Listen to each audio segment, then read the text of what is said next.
अस्सलामु अलैकुम वरहमतुल्लाहि वबरकातुहू। आज हम देखते हैं कि आप सल्लल्लाहु अलैहि वसल्लम की अज़मत और आप सल्लल्लाहु अलैहि वसल्लम के मौजज़े कि माशाल्लाह अल्हम्दुलिल्लाह हमारे नबी पाक सल्लल्लाहु अलैहि वसल्लम के ऊपर जो भी मौजज़े आए हैं अल्हम्दुलिल्लाह बहुत ही हैरानकुन बात थी। और काफिरों ने तो आज तक नहीं माना, और जो मानने वाले थे अल्लाह और अल्लाह के नबी की पैरवी करने वाले, हुक्म मानने वाले, हम सब तो अल्हम्दुलिल्लाह आज भी मानते हैं कि हमारे नबी पर जो मौजज़े आए हैं वो हक और सच है। और मौजज़ा क्या हुआ कि एक दफ़ा एक काफिर हाथ में कुछ छुपा कर लाया और पूछा, ऐ अल्लाह के नबी अगर आप बता दें कि मेरे हाथ में क्या है तो मैं आप पर ईमान ले आऊँगा और मैं कलमा पढ़ लूँगा। तो आप वसल्लम ने इशारा किया और कंकरियाँ बोल उठी और इस वक़्त इस काफिर ने कलमा पढ़ लिया। काफिर उसी वक़्त बोल उठा कि अशहदु अल्ला इलाहा इल्लल्लाहु व अशहदु अन्ना मुहम्मदर रसूलुल्लाह। तो फिर इसी तरह एक और मौजज़ा हुआ कि एक दफ़ा एक काफिर मुर्दा जानवर लेकर आया, और वो मुर्दा जानवर कौन सा था, यानी गौ थी। गौ का नाम आपने सुना ही होगा। तो वो गौ जब मरी हुई थी तो वो काफिर लेकर आया, आप वसल्लम को बहुत तंग करते थे, बहुत आजमाते थे। तो उनमें से कुछ काफिर तो जब आजमाया उन्होंने तो फिर वो आप वसल्लम पर ईमान ले आए, उन्होंने कलमा पढ़ा। लेकिन कुछ ऐसे जालिम थे वो सारा कुछ देख कर भी फिर भी क्या कहते थे, कुरान पाक में गवाहियाँ हैं इस बात की कि आप वसल्लम को कहते थे ये काहिन है, ये जादूगर है, ये मजनू है। तो ऐसे कई किस्म के आप वसल्लम को उन्होंने नाम रखे। तो ये मन घड़त लेकर आया है, ये अपने पास से कुछ सुनाता है, और ये जो मिस्र का एक ताजर है उससे कुछ सुन लेता है, सीख लेता है और फिर ये हमें सिखाता है या हमें सुनाता है। तो ऐसे आप वसल्लम पर बहुत बातें हुई थी। तो कोई बात नहीं है, अल्लाह ताला हमें हिदायत दे, हमें अल्लाह ताला हक सुनने की और हक पर अमल करने की तौफीक अता फरमाए। और एक बार ऐसे हुआ कि एक काफिर वो जो मुर्दा जानवर लाया था वो गौ थी।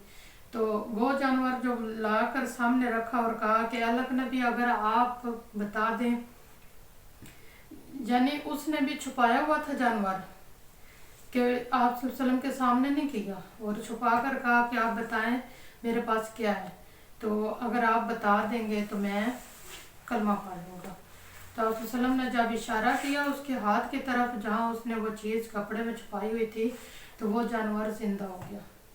और ज़िंदा कैसे हुआ था? अल्लाह के हुक्म से। अल्लाह ताला अपने नबी को कहीं भी अकेले नहीं छोड़ते थे। अल्लाह ताला ने हुक्म दिया और वो गौ जिंदा होगी। और उस गौ ने कहा कि अशहदु अल्ला इलाहा इल्लल्लाहु व अशहदु अन्ना मुहम्मदुर रसूलुल्लाह। उस गौ ने गवाही दे दी, उस गौ ने जो कलमा पढ़ लिया। तो फिर मज़ीद गौ ने कहा कि आप वसल्लम को जो मानेगा वो जन्नत में जाएगा और जो नहीं मानेगा वो जहन्नम में जाएगा।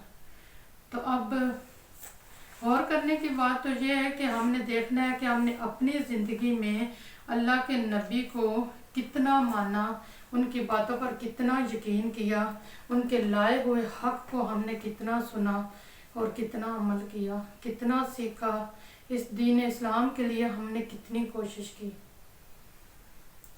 तो नंबर 3, एक बार फिर ऐसा हुआ कि एक दफ़ा आप वसल्लम एक बाग में तशरीफ़ ले गए। जब वहाँ तशरीफ़ ले गए वहाँ एक सरकश ऊँट था, यानी ऊँट बहुत मारने वाला था। तो वो जब ऊँट के करीब हुए तो लोगों ने कहा, अल्लाह के नबी ये ऊँट मारने वाला है, बहुत मारता है, बहुत सरकश है, उससे वाला ऊँट है, आप पीछे हटते हैं, ये आपको मारेगा। अल्लाह के नबी ने ऊँट की तरफ इशारा किया, ऊँट सर झुकाता हुआ अल्लाह के नबी के करीब आ गया। अल्लाह के नबी ने उस ऊँट को पकड़ा और फिर उसको नकील डाली और फिर उसके मालिक के हाथ में पकड़ा दिया, और फिर साथ ये भी कहा कि आज के बाद से सरकशी नहीं करेगा। यानी वो इतना नरम ऊँट हो गया, उसको पता चल गया, अल्लाह ताला ने उसके दिल में डाल दिया कि अब उसने सरकशी नहीं करनी। तो हम देखो बहुत ही हम इंसान हैं, तो हम अल्लाह के नबी की बातें सुन के भी इधर से सुनते इधर से निकाल देते हैं। लेकिन जानवर जो हैं वो अल्लाह के नबी पर कुर्बान होते हैं, अल्लाह के नबी की बात मानते हैं। تو وہ اس کا مالک کہتا ہے کہ جس دن کا اللہ کے نبی نے اس اونٹ کو نکیل ڈالی تھی اس کے بعد اس نے کبھی سرکشی نہیں کی تھی، وہ اونٹ رہتی زندگی وہ سر جھکا کر رہا۔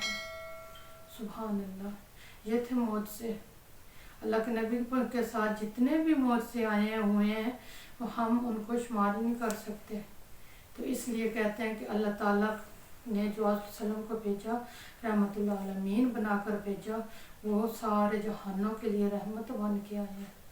تو اللہ تعالیٰ سے دعا ہے کہ اللہ تعالیٰ ہمیں اپنے نبی کی باتوں پر عمل کرنے کی توفیق عطا فرمائے، اور سب سے پہلے ہم سیرت حبیب کو جانیں، سیکھیں کہ ہمارے نبی کی سیرت کیسی تھی، ہمارے نبی کیسے کھاتے تھے، کیسے پیتے تھے، کیسے انسانوں پر رحم کرتے تھے، کیسے لوگوں کو سکھاتے تھے، اور کیسے اپنی امت کے لیے دعا کیا کرتے تھے۔ ہم لوگ تو ایک دوسرے کے لیے کیا کرتے ہیں، ہمارا غصہ ہی نہیں اترتا۔ کون دعا کرتا ہے؟ نہیں دعا کرتے، ہمیں دعا کرنی آتی ہی نہیں، ہمیں رحم کرنا آتا ہی نہیں ہے۔ تو اللہ تعالیٰ سے دعا ہے کہ اللہ تعالیٰ ہمیں ایک دوسرے پر رحم کرنے کی توفیق عطا فرمائے۔